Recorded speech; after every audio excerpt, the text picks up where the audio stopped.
Hey y'all, so today I'm going to show you how to join a circle where you do slip stitch chain one. I had a request to show how to do that.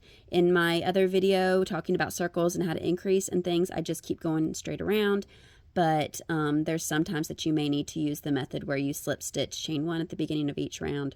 So it does make it a little bit more even across the sides when you get to the end of each round, but you can kind of see up that line basically there. So there's sometimes that it's good, sometimes that it's bad.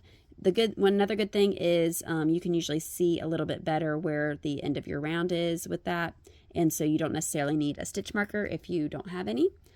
So I'm not going to go super in depth on how to increase in this video just because my other circle video does talk about increasing.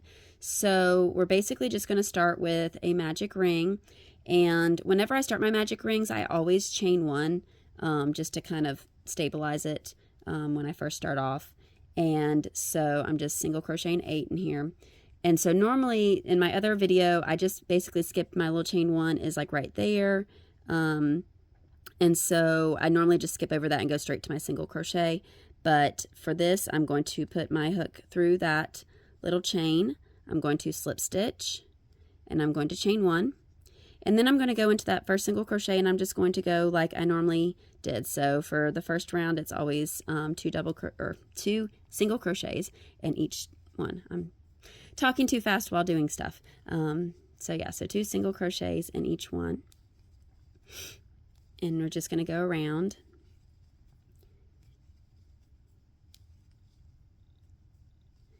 All right, and we're almost back to the beginning there. And so you can kind of see our, my yarn is doing something. So you can kind of see where our little, that's our little slip stitch and our chain one there, because it kind of dips down a little bit. And so we got around to the end of our round. So then basically what you're going to do is just go into that slip stitch and you're just going to slip stitch again. And you're going to chain one. And so that next one was your chain one. So you don't want to, that's not a working stitch there for this. And you're basically just going to go into the next single crochet, skip that that chain there, and then you're going to do your next round, which the increases is 1 single crochet in the first one and then 2 single crochets in the next one, and repeating that around. So we'll go around another round and I'll show y'all again what it looks like to join.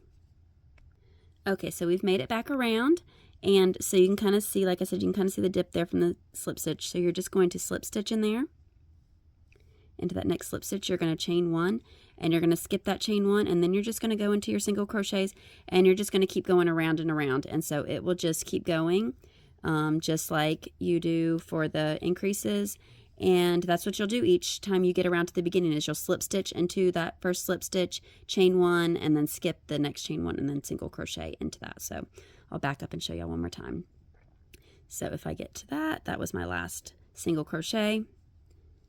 Get real close. So here is our slip stitch from the previous round. You're going to slip stitch in there, and you're going to chain one, and then the next one is our chain one from the previous round, so that's not a working stitch for that. And then we're just going to single crochet into the next one and then keep going around. And that is how you do that for this style. Have a good day.